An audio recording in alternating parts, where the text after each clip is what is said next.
It's safe to say that Nebraska's offense in 2025 will look completely different for the first time in years. Huskers have a brand new play caller in Dana Holgorsen, but not only that, brand new transfers, brand new freshmen. Dylan Raiola is expected to take a huge leap to be one of the best quarterbacks in America. This wide receiver core is phenomenal. The offensive line is just getting better and so much more. So in today's video, I'm going to break down every single massive change that you can expect in Nebraska's offense. How good is Dana Holgorsen actually going to be? What's the scheme going to look like? Is it air raid, pass first, West Coast? Is it going to be similar to last year? What are some key statistics that Nebraska's going to get a lot better at or potentially a lot worse at? And then we'll wrap things up talking players, a couple guys who I expect to break out on offense for the Big Red, and a couple players who I think are going to fall way short of expectations. So really quick, this is a big time video previewing all the changes in Nebraska's offense. Hit that like button if you're fired up. And also if you're a diehard Nebraska fan and you're not subscribed, what are you waiting for? For daily content, talking your favorite team, talking Huskers, it's a no-brainer. It takes 2 seconds. Hit that subscribe button. Thank you so much. But without further ado, we have a lot to talk about, previewing what Nebraska's offense is going to look like in 2025, because it's safe to say it's going to be completely different. There are going to be a lot of changes. Now, I want to get things started talking about the scheme. Okay, what's the identity of this offense? Because you go back to Marcus Satterfield last year and the year before then, this offense had no identity. We didn't know what it was.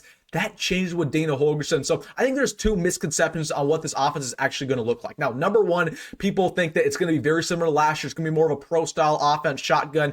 That's really not going to be the case, because I know we didn't really see too many changes when Dana Holgorsen took over midseason against USC, Wisconsin, Iowa in the bowl game. But that's just because he was put in a very difficult situation. You can't change the entire scheme of an offense in a week. That just doesn't happen. So now with a full offseason under his belt, he's going to go back to his bread and butter, what made him successful at both West Virginia and Houston. So yes, the offense will be very different than what we saw last year, and that's a good thing. Our offense last year was anemic. It was terrible. We do not want it to look like what it did last year. So yes, the offense will be completely different from a schematic and talent standpoint. Now, the second misconception is that it's going to be a full-on air raid, what we saw at West Virginia, what we saw at Houston. Obviously, he's from the Mike Leach coaching tree. That's not going to be the case. Now, I'm lying if I told you it wasn't going to be pass first. It will be pass first, as we're about to talk about, but it's not going to be a full-on air raid. We will utilize the running backs a lot. We will be running the football a lot, but it will not be a full-on air raid, just because we've done that before from time to time. We kind of did that with Mark Whipple. It just wasn't successful. It doesn't really work in the Big Ten. So what is it actually going to look like? It's more of a spread pass-first offense. You know, we're going to be passing about 55% of the time, and honestly, it's going to be living or dying by Dylan Raiola's arm. Okay, if Dylan's having a great game, we're very well going to win that game. It's going to be hard to lose it. But if Dylan Raiola's struggling, throwing a couple interceptions, if he's just having a bad one, there's really no way Nebraska can win, because you don't have a running game to fall back on, just because it's not part of the scheme. And also, we don't have a strong enough running back core, right? Nebraska, they had options to get, a couple running backs from the portal. They could have got Jamar Brown. They could have kept a Dante Dowdell if they were willing to up the price, and they decided not to. They said, you know what? We don't value the running back position anymore, so we're not going to pay him, and we're just going to roll with Emmett and just hope that's good enough. So at the end of the day, that's fine. But we're living or dying by Dylan Raiola's arm. We're going to pass about 55% of the time. It's going to be a lot of quick passes, what you can expect. So a lot of RPOs, which, of course, Nebraska, they really didn't utilize our Marcus Satterfield. That's the new wave, especially in the SEC, going back to RPOs. Quick passes, screens. We're going to get Emmett Johnson involved in a lot of these screens, these jet sweeps. Same with Jacory, Barney, Isaiah Mozee. We're going to have creative rushing attacks, right? We're going to get these guys out, going east to west, not just north and south. And honestly, we're going to have more deep shots down the field, right? We're going to get our playmakers involved, Dane Key on a 40-yard go route, right? Stuff like that. That's something you just didn't see under Marcus Satterfield. You didn't see explosive plays, which is the big thing that I expect Nebraska to improve. So we just talked about the scheme. It's going to be more of a pass first spread offense, but talking about some key statistics that I think are going to be completely different for Nebraska. One of the reasons why I expect this offense to take a huge jump forward, to be one of the better in the Big Ten, if not the country. Number one is the explosion rate. Now, we talked about this recently. Nebraska has one of the worst explosion rates in America in both 23 and 24. We're very conservative, and that's something that Marcus Satterfield, very conservative. Same deal with Matt Rule, okay? They tend to not turn the ball over too much, which we did a lot of, coincidentally, but they also don't make big plays. Last year, we only had 2 plays over 50-plus yards. That is second to dead last in America. That is terrible. We didn't have any explosive plays last year, okay? That changed with Dana Holgorsen. He knows how to get playmakers involved. He's somebody, you go back to his Houston days, you go back to West Virginia days. He was always pretty much top 10% of explosive plays, right? So that's going to change with Nebraska. We're going to get a lot of deep shots going. We're going to get our guys involved creatively. We're going to have some trick plays that actually work, which did not work under Marcus Satterfield. So the explosion rate's going to be better. We're going to be more of an explosive offense, which is news to everybody. That's music to my ears. But also a couple other stats I think are going to be a lot better. Red zone play calling is something that was terrible with Matt Rhule in our year 1 and year 2. We had one of the worst red zone offenses in America. We had less than 50% of the time when we were in the red zone, we actually scored a touchdown. Okay, that was one of the worst in America. That changes this year with Dana Holgorsen because he actually knows what he's doing, right? We have an adult in charge who's actually calling plays.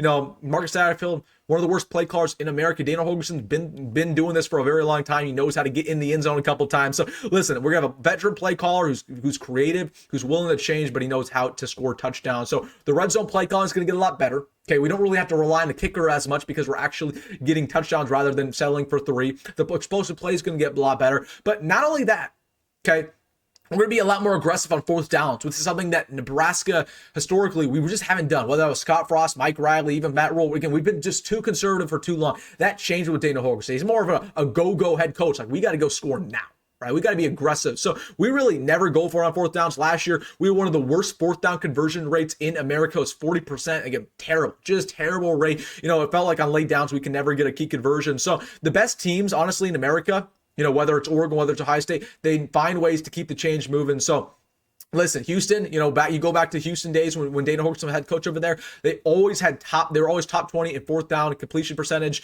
That changes with Nebraska. We go from one of the worst to probably one of the best this year, and we're going to be a lot more aggressive on 4th down. So if it's a 4th down and 3, 4th down and 2, Matt Rhule before, we'd all say, bring out the punter. Well, Matt Rhule doesn't really have a say over that anymore because Dana Holgorsen has complete control of his offense. I mean, he has probably a little bit too much power, but again, that's Dana's call now. And Dana's going to go for it because he's a lot more aggressive. And that's honestly how you win close games. Okay, you got to be a little bit more risky to win these close games. We've been way too conservative, and that's honestly a recipe for losing football. A couple other things that I really expect to change for Nebraska.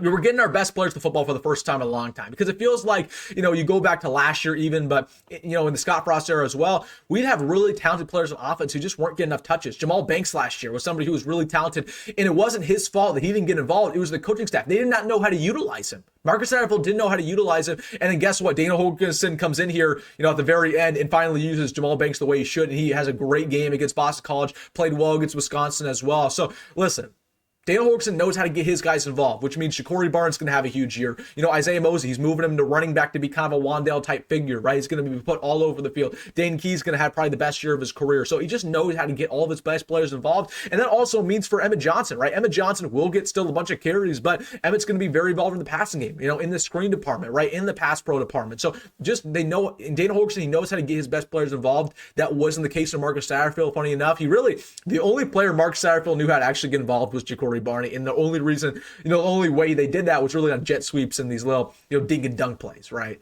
That changes with Dana Holgorsen because we're actually going to be putting Jacory Barney down the field using his explosiveness, to get 20, 30-yard receptions that just didn't happen last year. So that's that. And then a couple other things. I think Nebraska is going to have a way more efficient offense this year, just a million ways. I'll just list off to you some things I think are going to be a lot more efficient. Okay. Late downs are going to be a lot more efficient this year. We were terrible on 3rd down and 4th down. One of the worst conversion rates in America. That changes this year just because the play calling is going to be a lot better. Pressure situations are huge, right? And that's honestly in 2 ways. Pressure in close games and also pressure when there's actually pressure on the football field and the defensive line gets to you.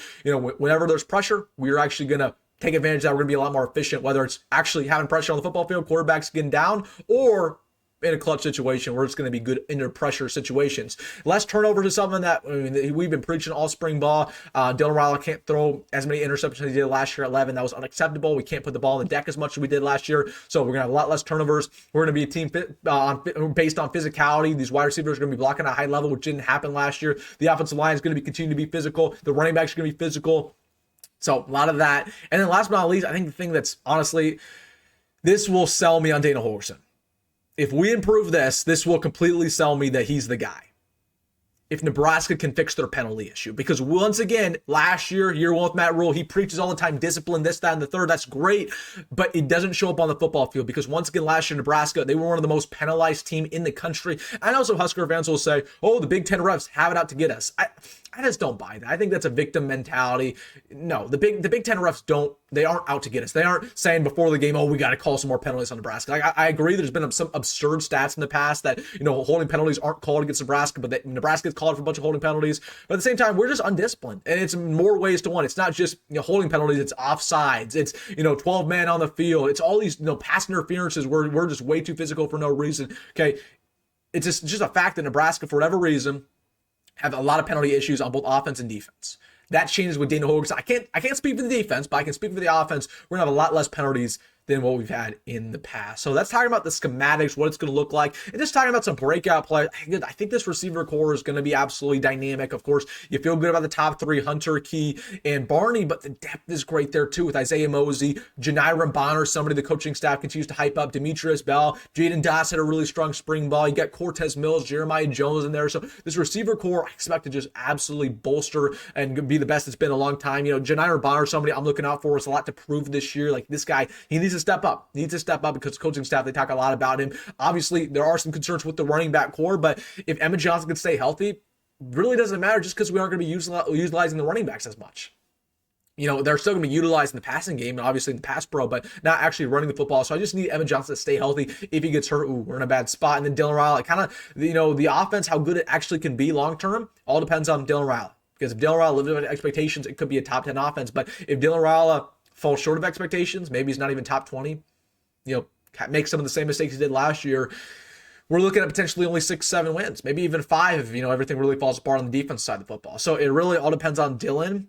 Your opinion of Dylan is how your opinion of the offense is going to be, right? If you're really bullish on Dylan, you should be bullish on the offense. Now, if you're not bullish on Dylan and you think Dylan's not going to be that great, then you're maybe not feeling great about the offense because the offense really goes through him, and that's the bottom line. So that's what Nebraska's offense is going to look like this year. It's going to be more of a pass-first offense, not air raid, but you're kidding yourself. You think it's going to be smash off football. It's not going to happen, guys. That's not the way Dana Holgorsen likes to do it. So it might change as the year progresses. He said he's going to be kind of fluid, right? Like, what you see against Cincinnati when it's warm outside, 80 degrees against City, it's probably not what you're going to see against Iowa. That's what the best offensive coordinators do, but just know, again, it's just not going to be what we saw last year, smash mouth football, especially inside. And honestly, people overuse smash mouth football. It wasn't smash mouth with Marcus Satterfield. It wasn't even pro style. Like, it was more of West Coast. You just didn't know what he's doing.